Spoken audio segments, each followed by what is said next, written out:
Hello friends, CKD stock market news channel में आप सभी का स्वागत करता हूं। चैनल पर पहली बार विजिट कर रहे हैं तो चैनल को सब्सक्राइब कीजिएगा। देखिए, स्मॉल कैप कैटेगरी के म्यूचुअल फंड के रिगार्डिंग काफ़ी सारे इन्वेस्टर्स को डाउट क्रिएट हो रहा है, क्योंकि जितने भी स्मॉल कैप कैटेगरी के म्यूचुअल फंड हैं पिछले एक साल से बात करें तो कोई भी रिटर्न बना के नहीं दे रहे हैं। चाहे आप क्वांट स्मॉल कैप को ले लें, चाहे आप SBI स्मॉल कैप को ले लें, चाहे आप एक्सिस स्मॉल कैप को ले लें, कहीं से भी कुछ खास रिटर्न देखने को नहीं मिला। वहीं अगर आप एक साल पहले की बात करेंगे, यानी कि 2023 तक बात करेंगे, तब भाई साहब ऐसी ताबड़तोड़ तरीके से स्मॉल कैप कैटेगरी के फंड रिटर्न बना के दे रहे थे कि पूछो ही मत। हर आदमी स्मॉल कैप कैटेगरी के ऊपर टूट पड़ रहा था। अगर आप मेरे 1-1.5 साल पुराने वीडियोस को निकालेंगे जाके, तब आपको यही पता चलेगा। मैंने सिर्फ एक बात कही थी आपसे कि देखिए, हर म्यूचुअल फंड का एक वक्त होता है, उस वक्त पे उस म्यूचुअल फंड को चलना होता है। स्मॉल कैप कैटेगरी में सिर्फ आपको एक चीज़ ध्यान देनी है कि अगर आपको बड़ा रिटर्न चाहिए तो जी हाँ, स्मॉल कैप कैटेगरी के फंड ही रिटर्न आपको बड़ा रिटर्न बना के देंगे, लेकिन उसके लिए आपको पेशेंस रखना पड़ेगा। ज़्यादा से ज़्यादा 10 से 15 साल कम से कम आपको मिनिमम एक स्मॉल कैटेगरी के म्यूचुअल फंड को देने चाहिए। वहीं अगर आपका नज़रिया शॉर्ट टर्म के लिए होता है तो कम से कम आपको लार्ज कैप कैटेगरी की तरफ आगे बढ़ना चाहिए। फिर भी किसी भी म्यूचुअल फंड के अंदर पैसे डालने से पहले एक बार अपने फाइनेंशियल एडवाइजर से ज़रूर संपर्क किया करो। रिस्क किसी भी म्यूचुअल फंड के अंदर ज़्यादा रहता है, क्योंकि इक्विटी के अंदर आपका पैसा लगता है, यानी कि शेयर बाजार के अंदर आपका पैसा आता है। Quant small cap direct growth की अगर हम बात करें तो 26,221 करोड़ का असेट साइज है। 0.67% का एक्सपेंस रेशियो है। एक्सपेंस रेशियो में कुछ खास बदलाव यहाँ पर देखने को नहीं मिल रहा है और अभी कंट्रोल में है।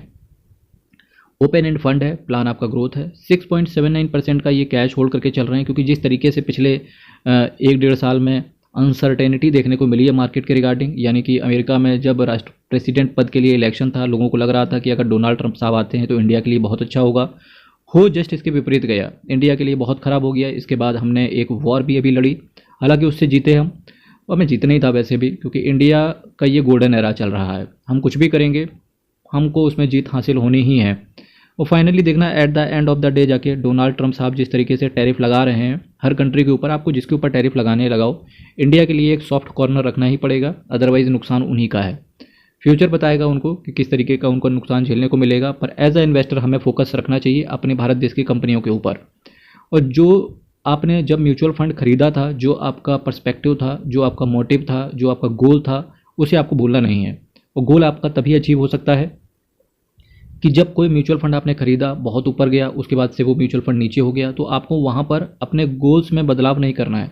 गोल सिर्फ एक होना चाहिए जो आपने टारगेट किया था, और आपका पर्पस वहाँ पर जाने के लिए रास्ता सिर्फ एक होना चाहिए कि अगर आपने लमसम किया है तो चुपचाप बैठे रहो।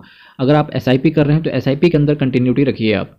निफ्टी स्मॉल कैप 250 TRI को ये बेंचमार्क की तरह फॉलो करते हैं। एग्जिट लोड एक साल के अंदर अगर आप निकलेंगे तो 1% का अलग से एग्जिट लोड है। कुछ शानदार कंपनियां इस म्यूचुअल फंड के पोर्टफोलियो का पार्ट बनती हैं, जैसे Reliance Industries, Jio Financial Services, Aegis Logistic. Reliance Industries, Jio Financial, कुछ खास रिटर्न आया ही नहीं भाई। 2024 में भी नहीं आया, 2025 में भी नहीं आया। जो कुछ मिला होगा डिविडेंड मिला होगा। बात तो ये भी चल रही थी कि 2025 के अंत तक ये लोग रिलायंस रिटेल को भी अलग कर देंगे, पर जिस तरीके की सिचुएशन है लगता नहीं कि ऐसा कुछ होने वाला भी है। हो जाए तो बहुत अच्छी बात है, क्योंकि रिलायंस के शेयर होल्डर्स को फ़ायदा मिलेगा। आज नहीं तो कल रिलायंस अभी 2-4 टुकड़ों में ज़रूर टूटेगी, क्योंकि इनको डीमर्ज करने ही पड़ेंगे बिजनेस, अगर इनको ग्रोथ चाहिए कंपनी के अंदर तो। Aditya Birla fashion and retail, Bikaji foods. Bikaji बहुत अच्छा चला 2022-23 के अंदर, फिलहाल ये भी बिल्कुल बैकफुट पर है। Poly Medicare, Sun TV network. Sun TV भी एक अच्छा शेयर है। देखिए, शेयर अच्छा है, बस वही बात है ना कि एक अभी ये कंसोलिडेशन फेज में चल रहा है स्मॉल कैप कैटेगरी के शेयर्स, तो म्यूचुअल फंड भी कंसोलिडेट कर रहा है अपने आप को। यहाँ पर क्या करना चाहिए, यहाँ पर एज अ इन्वेस्टर सिर्फ एक चीज़, SIP के अंदर कंटिन्यूटी रखो।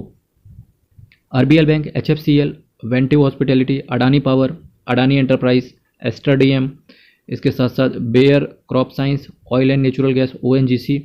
अब देखिए 2024 हो गया, 25 भी हम लोग ऑलमोस्ट मिड में आ गए 25 के, और देखिए PSU से भी कुछ खास रिटर्न जनरेट होते हुए नहीं देखने को मिल रहा है। एक ज़माने में रेलवे स्टॉक्स, IRCTC कितना बेहतरीन तरीके से शानदार परफॉर्मेंस दिया, अब देते ही नहीं है।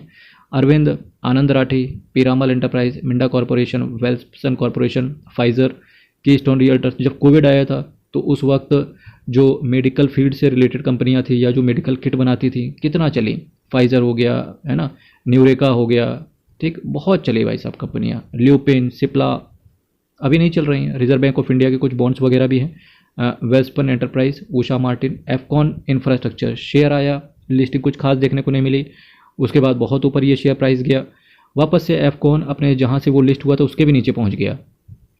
Just Dial, One Source Speciality Pharma, Sequent science, NCC, Orchid Pharma, Bata India, Jubilant Pharmova, Zydus Wellness, Karnataka bank, Strides Pharma. 2021-22 के दौरान की बात करें तो जो पीएसयू बैंक थी, चाहे आप यूको बैंक ले लो, क्या शानदार, इंडियन बैंक ले लो, बैंक ऑफ इंडिया देख लो, है ना, बैंक ऑफ बड़ौदा, एसबीआई ने भी काफ़ी अच्छा रिटर्न दिया, अभी नहीं दे रहे हैं।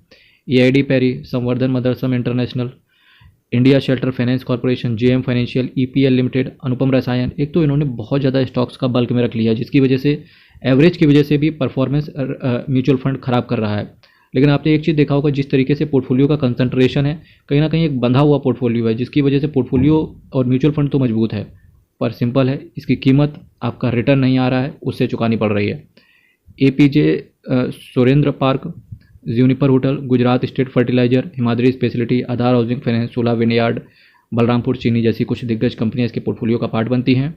और वहीं कुछ ऑल्टरनेट म्यूचुअल फंड्स की बात करें जहां पर कुछ खास रिटर्न देखने को नहीं मिल रहा है, पर फिर भी मोतीलाल ओसवाल स्मॉल कैप ने एक साल में 20% का रिटर्न दिया है, बंधन स्मॉल कैप ने 19% का, इन्वेस्को इंडिया स्मॉल कैप ने 16% का। इसी श्रेणी में SBI small cap, axis small cap, ITI small cap, तो ये कुछ स्मॉल कैप कैटेगरी के म्यूचुअल फंड थे। अल्टीमेटली सिर्फ एक चीज़ कहना चाहूँगा कि पास्ट का जो रिटर्न होता है डज नॉट गारंटी कि फ्यूचर में भी आपको वैसा मिलेगा, पर कहीं ना कहीं पास्ट से आप आने वाले फ्यूचर में एक प्रेडिक्शन कर सकते हैं कि भाई किस तरीके से रहने वाला है। क्वांट म्यूचुअल फंड की बात करेंगे तो 91,927 करोड़ का एसेट साइज है और कोई बड़ी बात नहीं है, एसेट अंडर मैनेजमेंट है टोटल इस एएमसी का, कोई बड़ी बात नहीं कि बहुत जल्दी ये 1 लाख करोड़ के एयूएम को पार करते हुए चले जाएं। नज़रिया क्या है दिखाते हैं आपको। स्मॉल कैप कैटेगरी के अंदर इसको टॉप की पोजीशन करंट में रखा गया है और वैल्यू रिसर्च ने इसको 5 आउट ऑफ 5 रेट किया हुआ है। दिक्कत सिर्फ इस वजह से किया हुआ है क्योंकि इन्होंने पोर्टफोलियो को बहुत अच्छे तरीके से मैनेज करके रखा हुआ है करंट में। नेट एसेट वैल्यू की बात करेंगे तो 268 रुपये का इसका एनएवी चल रहा है। एक साल का सीएजीआर देखिए, कुछ खास बिल्कुल खास नहीं मिला, केवल 1% का, 3 साल में 29% का, 5 साल में 50% का। वही बात है ना, अभी धीरे धीरे अपने आप को ये एवरेज कर रहा है। 16 से 17% का सीएजीआर जब इसका मैक्सिमम आ जाएगा उसके बाद से वापस से देना रिटर्न स्टार्ट करेगा। यही तरीका होता है कि बहुत तेज़ी से कोई कंपनी रिटर्न दे रही होती है, उसके बाद वो कंसोलिडेट करती है, फिर वो रिटर्न देती है। तो इस तरीके से ये एक साइकिल है। अगर आपको रिटर्न किसी म्यूचुअल फंड में स्पेशली अगर स्मॉल कैप कैटेगरी से नहीं मिल रहा है तो आप एक कंसोलिडेशन वाले फेज से गुजर रहे हैं। ये फेज़ भी निकल जाएगा दोस्तों। चैनल को सब्सक्राइब कीजिएगा, कोई डाउट हो तो कमेंट बॉक्स में रखिएगा। बहुत बहुत धन्यवाद।